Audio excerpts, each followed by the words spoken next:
Tapi kan kami ini tangannya sedikit nih Pak Made. Tangannya cuma dua. Cuma dua, didukung cuma beberapa teman yang lain. Saya ingin salah satunya membuat bagaimana undang-undang tentang ketenagakerjaan di dunia entertainment. Ternyata banyak sekali artis sampai jam 3 pagi. Bahkan lebih Pak Made. Sampai pagi dan pagi lagi. Bisa di atas 24 jam loh. Gila. Kerja. Dan mungkin harapan saya 3 hal ini bisa mewakili banyak sekali orang yang bekerja di dunia seni, terutama syuting.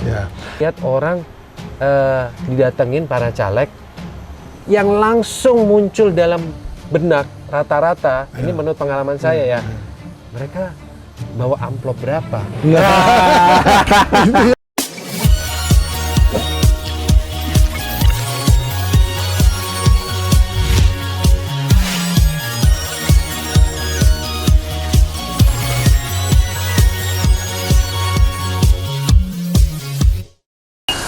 Selamat pagi. Hari ini suasana indah sekali. Suasana jungle view seperti di hutan belantara. Sesungguhnya tempat ini adalah tempat unik yang mungkin bisa membuat inspirasi kita lebih banyak lagi ketika kita berbicara dengan namanya Bro Hans.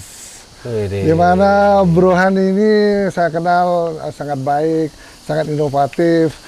Ternyata Bro Hans ini yang lahir 27 Desember 89 ini ternyata 5 tahun yang lalu sudah sebagai politikus. Nah, itulah indahnya Bro Hans ini, sehingga dia tidak melarikan diri dari politikus. Karena dia meniti karirnya melalui beberapa sinetron, ratusan episode yang sudah dibintanginya. Ketika itu saya bertemu dengan dia. Dia adalah artis yang sangat inovatif, yang bercita-cita 10 tahun ke depan menjadi pengusaha. Ketika itu mungkin saya akan ketemu dia, mengatakan bahwa dia akan menjadi pengusaha sukses. Begitu loh Bro. Amin. Mungkin saya itu belum masuk ke politik secara praktis ya. Praktis, tapi saya belajar bagaimana dunia politik yang sesungguhnya itu. Iya. Jadi 5 tahun yang lalu pernah masuk anggota partai politik ya? Ya, jadi saya masuk di salah satu partai politik karena waktu itu mau mencalonkan diri sebagai anggota legislatif DPR RI. Oh iya. Nah, ketika itu belum banyak rasanya artis yang masuk ke partai politik ya? Di tahun itu baru awal-awal banyak artis yang masuk. Tetapi banyak berguguran. Banyak sekali yang berguguran. Nah, ketika kita berbicara artis yang masuk politik, apa sih kesan-kesan daripada seorang artis itu untuk kenapa kok ingin masuk politik? Apakah ingin memperbaiki suasana kehidupan masyarakat, kehidupan kenegaraannya, mungkin ingin masuk ke legislatif untuk memperbaiki suasana legislatif yang saat ini sangat image-nya sangat buruk sekali. Apa sih pendapat Hans sebagai artis sinetron yang cukup terkenal? Kemudian pendapatnya bagaimana sih pendapat kalau seorang artis itu masuk di DPR tuh ada advantage-nya nggak untuk negara yang kita cintai ini?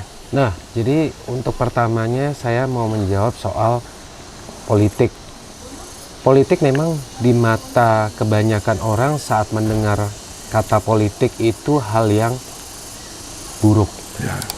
Akan tetapi sebenarnya kalau kita melihat politik sesungguhnya adalah pemegang kekuasaan.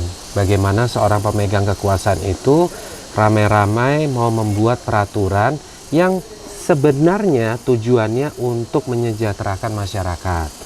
Akan tetapi memang terjadi penyelewengan dan hal-hal negatif lainnya membuat politik itu bergeser menjadi sebuah hal yang kurang baik.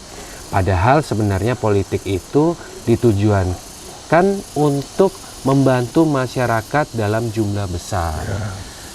Sebagai contoh begini, saya itu kan bukan mau menyombongkan diri ya Pak Made izin, tapi memang punya komunitas untuk membantu orang-orang yang kurang mampu. Tapi kan kami ini tangannya sedikit nih Pak Ya. Made. Tangannya cuma 2. Cuma 2, didukung cuma beberapa teman yang lain, Ya. sehingga jangkauannya itu menjadi kurang luas. Kurang luas. Tetapi saat kita masuk di parlemen, kita menjadi salah satu perumus undang-undang, kita bisa menjangkau masyarakat lewat peraturan yang bisa mensejahterakan mereka dalam cakupan yang luas, Ya, bahkan ya. seluruh Indonesia. Ya, ya, ya. Seperti contoh, dulu kan dibuat BPJS, Ya. dan saya rasa zaman sekarang orang-orang kurang mampu, bahkan yang menengah, itu banyak kok yang merasakan manfaat dari BPJS Ya. itu Oh, sendiri. ya, ya, betul. Dan itu kan sebuah peraturan yang dibuat Ya. waktu itu oleh lembaga perwakilan rakyat, Ya. kemudian dijalankan oleh eksekutif, Ya. dan kita sebagai masyarakat bisa merasakan nikmatnya dari BPJS tersebut, manfaat utamanya. Nah, kemudian begini, tentang fenomena banyak artis yang masuk di DPR RI atau DPRD tingkat provinsi, legislatif lah ya kita berbicaranya. Saya kurang tahu motivasi setiap artis itu bagaimana, dan saya yakin pasti akan berbeda-beda. Dari yang mungkin hanya berpikir haji mumpung, Ya. tapi mereka sering salah kalau kita masuk ke dalam pemilihan umum tidak hanya berbicara tentang popularitas, Ya. tapi kita juga harus berbicara tentang likabilitas dan elektabilitas. Elektabilitas, ya. Orang tahu, tapi belum tentu orang suka dan mau memilih. Ya. Nah, itu yang menjadi kesalahan dari para artis yang mungkin berpikir, wah, gua udah tenar nih. Orang pasti banyak yang tahu, Ya. orang pasti mau nyoblos, Ya. sehingga dengan mudah mereka bisa duduk di parlemen. Ya. Tapi sebenarnya nggak seperti itu. Ya. Pada akhirnya kan di masyarakat mereka tahu, tapi belum tentu mereka mau nyoblos artis itu. Ya. Nah, kalau motivasi-motivasi lain dari kebanyakan artis ya saya kurang tahu ya. Ya. Tapi begini, Pak Made, 5 tahun yang lalu saya masuk di calon anggota legislatif. Ya. Tujuan saya itu begini, Pak Made. Saya itu kan seorang aktor. Ya. Nah, keinginan saya bagaimana caranya bisa mengajak teman-teman lain, which is dulu itu pilihan saya ada di Komisi 10, Iya, pendidikan, seni, budaya, dan lain-lain. Memang pilihannya Komisi 10 ya, berhubungan dengan Pinginnya. seni, pinginnya. Oke, Pengennya, karena itu benar-benar relate sekali Ya, dengan diri ya, saya. ya, ya. Saya ingin salah satunya membuat bagaimana undang-undang tentang ketenagakerjaan di dunia entertainment.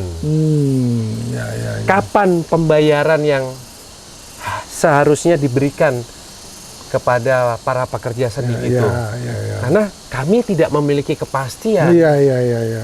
Seandainya pun ada kontrak, Ya. kalau melebihi kontrak, bagaimana hukumnya? Hukumnya itu yang tidak ada ya. Itu yang belum ada. Sehingga memang kadang-kadang kalau sudah sekian ratus episode, pembayarannya bisa nggak jelas. Bisa 5 tahun lagi baru beres, Pak Nah, Made. itu yang perlu diperjuangkan di DPR. Itu salah Sehingga satunya. pekerja seni, para artis bisa betul-betul mengabdikan dirinya dan mengembangkan dirinya yang lebih jauh lagi. Iya, dan mereka merasa aman dan nyaman karena mereka terproteksi oleh sebuah undang-undang. Iya, betul, betul. Kalaupun sekarang mereka berpikir, waduh, ini pembayarannya belum tahu kapan, ini ada surat kontraknya, saya bisa ini menuntut. Iya, Tapi gimana ya? Saya tidak ada menuntut- undang-undangnya. Saya menuntut orang yang jauh lebih besar Iya, daripada saya. iya, iya. Nanti kalau saya malah kalah, nanti ini nggak terbayarkan. Iya. Wah, mereka itu pikirannya jadi kasihan Iya, kalau iya, iya. saya lihat kerja udah capek. Iya. Terus ditambah mereka tidak mendapatkan jam kerja yang pasti. Ya pasti, ya, ya. Selesainya syuting ini kapan, dimulainya jam berapa. Iya, iya, iya, Mereka itu pokoknya dimulai sesuka hati dan selesainya juga ya pokoknya sekian materi harus selesai hari ini. Mau selesai jam berapapun itu urusan kalian. Ya. Nggak pulang juga nggak Nggak pulang. masalah. Ternyata banyak sekali artis sampai jam 3 pagi. Bahkan lebih, Pak Made. Sampai pagi dan Bisa pagi lagi. di atas 24 jam loh Gila. kerja. Ya, ditambah lagi mereka tidak memiliki asuransi misalnya atau proteksi perlindungan yang pasti. Ya. Karena kerja sebagai orang seni, terutama syuting, itu resikonya gede sekali, Ya, Pak Made. betul. Ini kita ngomong paling simpel ya, syuting di laut. Nah, ini kayak di bawah kan ada sungai nih. Ya. Orang bawa-bawa lampu, Nah. terus nyolok listrik, kesetrum. Itu gimana itu pertanggungjawabannya? Itu di dalam kontrak ada nggak insurance? Tidak ada. Tidak ada Nah, hal seperti itu. Kalau kita mau mengisi itu, kita orang yang lebih lemah katakan, dia mungkin udah nggak jadi kontrak, ya itu berbahaya juga ya. Nah, itu.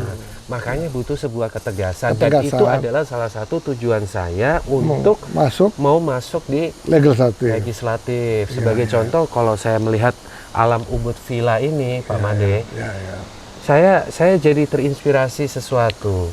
Saya melihat yaitu potensi pariwisata di Bali itu tingginya luar biasa. Dan saya berpikir harusnya beberapa daerah-daerah lain, contoh ya, saya waktu itu kan mencalonkan diri di Kabupaten Semarang. Oh, Semarang? Kabupatennya. Ya. Kabupaten Semarang itu tidak kalah loh alamnya dengan yang ada di Ubud ini. Iya, saya tahu. Tapi memang secara pariwisata ya jauhnya setengah mati dibandingkan Ubud Bali ini. Karena saya pernah tahu di Semarang itu bukit apa namanya itu bukan seperti dago itu, dagonya Semarang itu. Ya, ada itu luar biasa bagus.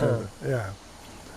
Kurang lebih begitu. Itu jadi saya menjawab tentang garis besar politik itu sendiri. Sebenarnya politik itu adalah hal yang baik, tapi karena pelakunya atau oknumnya yang menyelewengkan hal tersebut sehingga tujuannya menjadi beralih ke hal-hal yang negatif. Adakah kira-kira himbauan bagi artis yang sudah ada di legislatif? Adakah himbauan dari Hans yang seorang artis, seorang aktor untuk bisa menginformasikan kepada artis-artis yang ada di legislatif sehingga perjuangan yang Han ini yang dari awal ini bisa mungkin diteruskan oleh para senior-senior lainnya di legislatif gitu ya? Iya, jadi balik ke pertanyaan sebelumnya dulu, saya juga tidak tahu ya motivasi dari kebanyakan artis itu seperti apa, kenapa mereka mau mencalonkan diri di legislatif. Tapi yang tadi berikutnya saya jelaskan itu adalah motivasi saya 5 tahun yang lalu kenapa saya mau maju mencalonkan diri sebagai anggota legislatif, meskipun belum beruntung ya. Nah, kalau himbauan dari saya begini Pak Made, memang banyak sekali artis yang berguguran. Tapi artis di parlemen sekarang masih ada nggak? Masih. Banyak, beberapa artis masih ada di DPR pusat. Ya, himbauan saya begini. Ingatlah dulu bapak-bapak dan ibu-ibu berangkat dari mana. Dan banyak sekali sekarang orang yang masih ada di posisi Anda itu. Tolonglah diperjuangkan nasib kami para pekerja seni. Yang pertama membutuhkan ketepatan waktu dalam payment, kemudian bagaimana proteksi perlindungan kami dalam bekerja, dan aturan baku bagaimana waktu yang seharusnya dalam bekerja. Paling itu sih harapan dari saya ya. Dan mungkin harapan saya 3 hal ini bisa mewakili banyak sekali orang yang bekerja di dunia seni, terutama syuting. Kita lihat kenapa para artis itu banyak masuk ke legislatif dengan biaya kampanye yang tidak terlalu tinggi kalau kita bandingkan dengan calon-calon legislatif yang di luar artis. Sehingga membuat calon legislatif yang bukan artis ini menjadi legislatif dengan biaya tinggi. Itulah menyebabkan salah satunya bahwa banyak terjadi hal-hal yang kurang baik untuk legislatif itu sendiri, sehingga banyak terjadi korupsi ataupun mungkin banyak undang-undang yang harusnya tidak disetujui oleh DPR, misalnya undang-undang melemahkan KPK itu akhirnya KPK itu menjadi lemah suasananya. Bagaimana sih pendapatnya? Apakah perlu dalam mencapai kursi di DPR itu dengan biaya yang cukup besar sehingga bisa menyebabkan para legislatif itu bisa ada faktor-faktor yang sangat merugikan pemerintah, misalnya korupsi. Walaupun tadinya dia akhlak yang baik, ketika dia pengeluaran sudah banyak sekali pada saat menjadi DPR, mereka bisa terpengaruh jiwanya sehingga bisa merugikan masyarakat banyak. Kira-kira bagaimana sih cara nanggulanginya ini? Kalau menurut saya begini, Pak Made, jadi artis itu memiliki salah satu keunggulan, yaitu popularitas dibandingkan dengan orang-orang lain pada umumnya. Sehingga itulah yang menarik perhatian dari beberapa partai politik, karena mereka tidak membutuhkan dana lebih untuk mempopulerkan para calon anggotanya. Nah, dana itu digunakan untuk apa sih? Ya memang namanya kita ingin mempromosikan sesuatu ya Pak Made, mengiklankan supaya orang pada tahu, itu memang butuh biaya. Sebagai contoh, pemasangan baliho, billboard, sampai nggak usah jauh-jauh lah, kita pesan stiker untuk dibagi-bagikan, orang mau ditempelkan di kendaraan mereka, brosur, itu kan juga nyetaknya pakai uang gitu loh, karena jumlah yang dicetak juga harus dalam jumlah yang besar. Misalnya kita dituntut membutuhkan 30.000 suara untuk bisa lolos dan mendapatkan satu kursi. Ya otomatis kita paling nggak harus mencetak 300.000 brosur. Karena nggak mungkin kalau kita butuh 30.000 suara, kita kasih 30.000 brosur dan 30.000 orang yang kita bagikan mau pilih kita kan, pasti ada 90% yang harus gugur, nggak mau milih kita gitu loh. Jadi biaya untuk percetakan itu sendiri juga butuh uang, transportasi keliling-keliling dan sebagainya. Nah, tapi ya itulah kemarin itu kan sempat heboh tentang proporsional tertutup atau proporsional terbuka. Memang kalau kita berbicara tentang proporsional tertutup itu akan jauh lebih hemat biaya. Karena mereka tidak membutuhkan promosi yang luas. Tetapi kan ada masalah, orang yang mempunyai capability yang cukup tinggi belum tentu jadi DPR karena dia dikenal oleh ketua-ketuanya. Nah, itu kan masalahnya. Itu juga menjadi masalah karena di dalam partai sendiri nanti akan terjadi polemik. Polemik dan ada rankingnya, urutan. Betul, ada urutannya. Kalau orang ini yang harus duduk dulu, biasanya itu incumbent. Kalau incumbent ini bermasalah atau terjadi sesuatu, baru nanti ada orang-orang lainnya. Sehingga regenerasi di dalam DPR sendiri akan begitu lagi, 5 tahun begitu lagi, begitu lagi. Sehingga tidak ada yang mau melakukan gebrakan, karena orangnya juga orang-orang yang sama. Betul, itu menjadi masalah. Tapi kalau kita berkaca tentang biaya, memang tertutup itu akan jauh lebih murah, karena mereka tidak membutuhkan promosi yang lebih banyak, sehingga cukup untuk memenangkan partainya itu sendiri, tidak perlu manusianya. Nah, akan tetapi begini, memang betul apa yang dikatakan oleh Pak Made, semakin banyak uang yang dikeluarkan dalam masa kampanye, sehingga mereka nanti kalau jadi akan berpikir untuk mengembalikan dana kampanye mereka. Itu yang penyebab korupsi. Nah, karena kalau kita berbicara tentang gaji, pokok, tunjangan dan lain-lain, nggak akan cukup untuk mengganti biaya kampanye mereka yang sudah duduk. Itu. Kalau saya boleh memberikan himbauan kepada orang yang nonton channel YouTube-nya Pak Made, kalau nanti kalian didatengin oleh para caleg, kalian harus mendengarkan tujuan mereka itu apa, dukung mereka untuk bisa mewujudkan apa yang mereka katakan.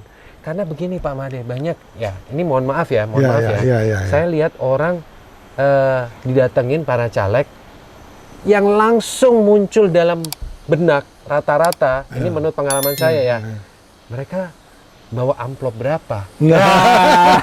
Itu yang bahaya itu. Jadi perspektif seperti itu yang dalam masyarakat, saya minta tolong kalau ingin para calegnya nanti kalau sudah duduk di parlemen, perspektif seperti itu yang harus dirubah. Jangan berpikir kedatangan caleg amplopnya berapa, tapi dengarkan visi dan misi mereka seperti apa. amplop terima aja, jangan dipilih.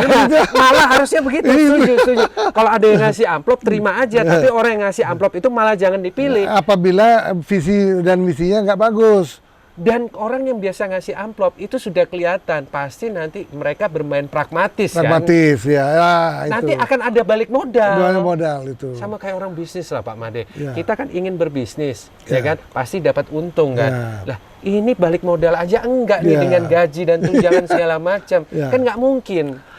Ya, itu sekarang begini ya, apa namanya, masyarakat kita di mana golongan milenial ini kan hampir 60%. Mereka mau ngasih sosial media. Ya. Nah, rasanya ya, siapapun calon presiden yang mempunyai visi dan misi, terutama untuk pemberantasan korupsi, betul-betul mau berjanji di depan umum untuk memberantas korupsi ke depannya, yakin dia akan menjadi presiden. Ya. Karena apa? Sekarang kita udah muak dengan korupsi. Ya. Apalagi kejadian-kejadian dugaan korupsi yang ada di partai-partai yang sekarang kita bisa lihat, itu menyebabkan bahwa suatu masalah musibah yang belum pernah terjadi semenjak Indonesia dilahirkan. Masa membuat BTS 4G itu dengan budget 10 triliun dikorupsi 8 triliun. Ya. Betapa sulitnya, betapa rusaknya negara ini. Dan justru itu, saya menghimbau bagi calon presiden, Bapak Prabowo Subianto, Bapak Anies, Bapak Ganjar, kiranya kalau ingin menang, membuatlah program kerja betul-betul ingin memberantas korupsi seluas-luasnya, kemudian memperbaiki masalah hukum, masalah pengadilan, masalah kejaksaan. Kalau ini semua diprogramkan oleh calon presiden, percayalah mereka pasti akan dipilih oleh masyarakat. Karena kedaulatan ada di tangan masyarakat. Benar nggak? Betul sekali, Ya. kedaulatan ada di Nah, tangan tapi rakyat. kalau misalnya programnya hanya asal-asalan, tidak serius, rasanya sekarang semua orang kritis. Apalagi Hans ini kan sudah pernah ikut di politik, walaupun saat ini aktif di artis. Artinya semua orang pasti akan berpikir kritis dan menginginkan masyarakat Indonesia lebih terbuka lagi, lebih mengetahui apa sih program-program kerja calon presiden yang akan datang. Kiranya ini mudah-mudahan ya sangat berguna bagi coffee morning hari ini. Siap Pak Made. Jadi ya begitulah, karena kan korupsi itu betul-betul sudah mengakar di mengakar masyarakat. itu ya. Mungkin kalau misalnya ke depannya ada sebuah gebrakan peraturan yang Ya, sangat kuat ya. tentang korupsi itu sendiri, saya yakin kok orang mau bayar pajak itu pasti dengan senang Ya, hati. dan sekali hati. Tapi kalau kita berpikir, wah nantinya uang kita akan dimaling nih, Nah, siapa yang mau bayar pajak? itu.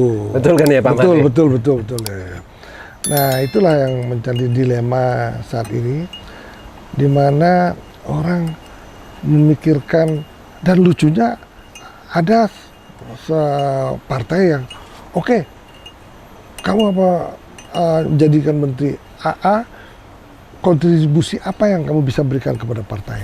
Ini yang merupakan sebuah kenyataan yang terjadi, sehingga banyak menteri-menteri, bukan tahun ini aja, tahun sebelum-sebelumnya banyak menteri-menteri yang Bukan bekerja untuk masyarakat, tapi Ya. berpikir apa yang bisa mereka bawa untuk partainya partainya, mereka itu yang masing-masing. masalah, itu ada masalah penting itu. Bagaimana undang-undang untuk penyitaan harta sampai hari ini kan belum, Penyitaan aset ya. penyitaan aset belum ada disahkan oleh DPR. Mudah-mudahan kalau disahkan, para koruptor itu pasti agak takut. Iya. Karena kalau tidak ada undang-undang penyitaan aset, mereka 10 tahun penjara, mereka punya 10 triliun, aman. Belum di penjara. remisinya lagi. Nah, itu. Makanya kita mengimbau mudah-mudahan undang-undang harta aset ini mudah-mudahan sudah disahkan. Karena ini sudah ada di DPR. Iya, iya, iya. Ya, Kalau itu kita berbicara tentang hukuman mati, nanti bersinggungan dengan HAM. HAM, Makanya ya. paling benar ya itulah tidak penyitaan perlu aset. hukuman mati, ya kan? Hukuman mati asetnya nggak kembali. Buat Lebih apa? bagus, Iya. lebih bagus kita ada undang-undang penyitaan aset, Penyitaan apa, aset. sehingga negara tidak dirugikan. Kayak gitu Nggak ya. boncos juga setelah Iya. dimaling, Nah. ya paling nggak ada sesuatu hal yang bisa mengembalikan Mengembalikan. meskipun itu tidak setara pada Ya. awalnya. Nah, karena korupsi itu gua korupsi tapi nanti 10 tahun gua kaya. Nah, kenyataannya saat ini yang memang sudah terjadi. Makanya korupsi itu udah menjadi barang biasa. Masalah-masalah yang biasa inilah yang harus kita hindari sehingga tokoh-tokoh muda. Nah, itu yang baru Ya, saya mau bilang. ya, Kalau misalnya memang generasi-generasi sebelumnya itu sudah banyak yang melakukan hal-hal yang tidak baik seperti itu, marilah untuk para generasi muda memberikan sebuah keberanian untuk menggebrak hal seperti itu, tidak boleh sampai terjadi lagi. Ya. Karena kalau generasi sekarang masih mewarisi kebiasaan yang sama seperti dulu, ya mau sampai kapanpun Indonesia akan sulit untuk maju. Apalagi tahun emas 100 tahun Indonesia Merdeka 2045 akan Ya. dicanangkan menjadi 4 atau 5 negara besar di dunia. Nah, kalau hal ini Amin. tidak bisa diberantas, Ya. rasanya untuk menuju Indonesia emas itu agak sulit ya. Nanti kalau Indonesia emas saya seumuran Pak Made. Nah, Kita tos dulu nih. itu tos dulu. Jadi kalau Hans ini ya terus terang aja saya salut juga ya. Terima Ketika kasih, kita diskusi, ternyata pengetahuan politiknya Hans ini luar biasa. Masih belajar Pak Made. Ya.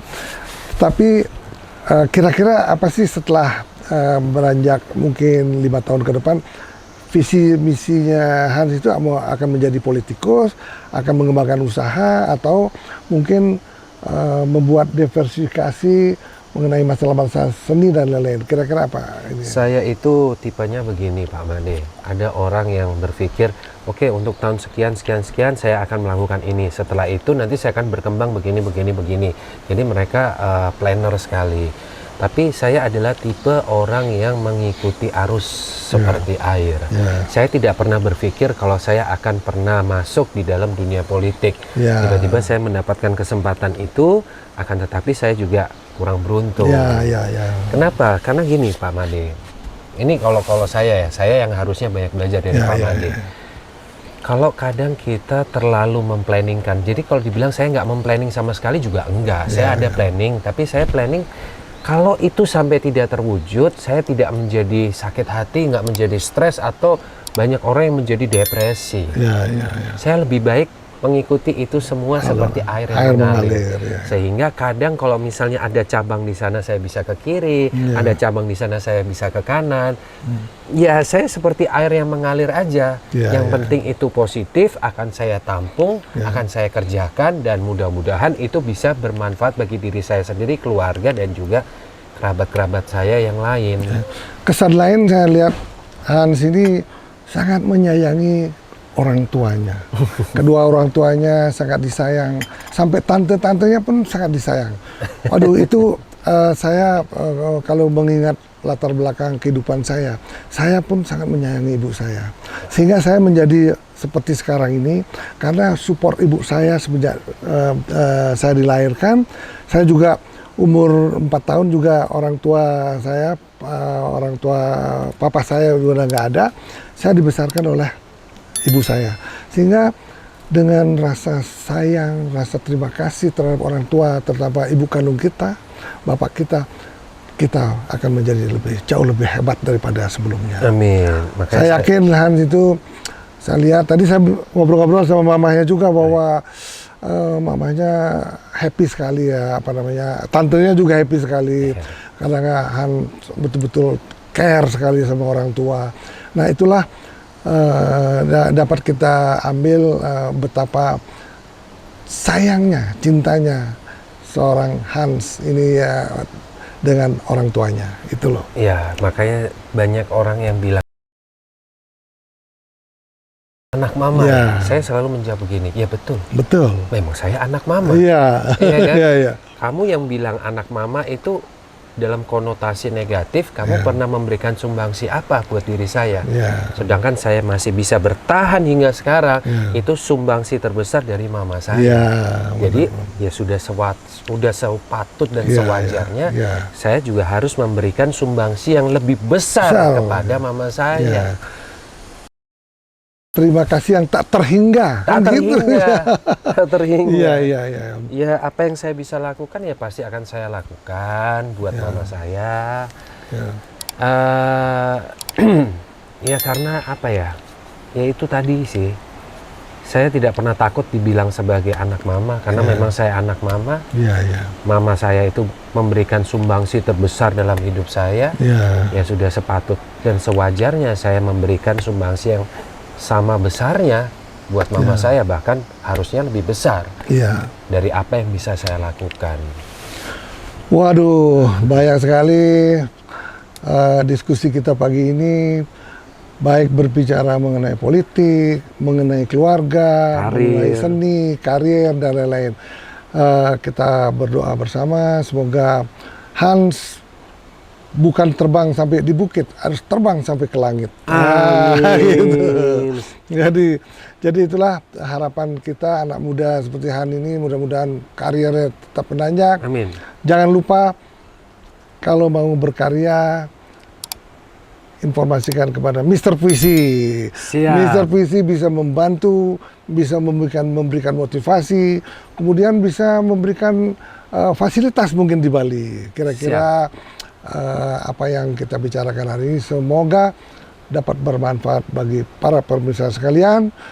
Untuk itu terima kasih Han. Saya juga terima kasih sekali buat Mr. Puisi. Ya, gitu loh. Saya senang bisa berjumpa di pagi hari ini. Bangga saya bisa bertatap muka langsung dan banyak belajar dari Mr. Puisi. Salut, salam hormat dari saya Hans Osman. Siap. Wah, terima kasih untuk mendapatkan channel-channel berita-berita yang lebih baik dari Mr. Puisi Live. Mudah-mudahan para pemirsa sekalian dapat share, like, and subscribe Mr. Puisi Channel. Terima kasih Hans. Terima kasih Bang Ade. Kopi kita, gitu ya.